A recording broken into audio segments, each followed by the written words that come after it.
Good evening, everyone. I'm Erin Burnett. Out front tonight, a bright idea brought to us by the liberal former governor of Vermont, Howard Dean, the man who brought us the scream heard round the world when he ran for president.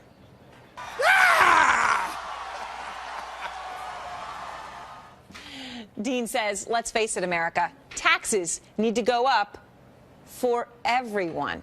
Now, this might not be what you expect from someone like Howard Dean. It's certainly not the president's position or the position of most Americans. Another new poll out today shows that most people like the president's idea of only raising taxes on other people, specifically the top 2%, individuals making over $200,000 a year or families making over $250,000 a year.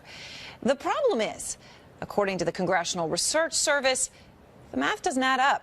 That tax hike would only give $678 billion in additional revenue over 10 years. Now, remember, we're $16 trillion in the debt hole. Now, if we go with Howard Dean's idea, that gets us $2.8 trillion, or about 17% of our debt. Adam Davidson is the co-founder of NPR's Planet Money, and he did the math. He wrote in the New York Times a while ago, just a set of numbers that has stuck with me ever since, that increasing the middle-class tax burden an additional 8% would actually have a bigger impact than taxing millionaires at 100%. Of course, once you tax millionaires at 100%, there's nothing else left to get them the next year.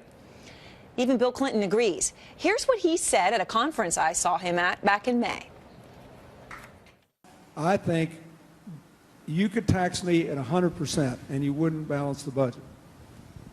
We are all going to have to contribute to this, and if middle-class people's wages were growing up again and we had some growth in the economy, I don't think they would object to going back to the tax rates that obtained when I was president.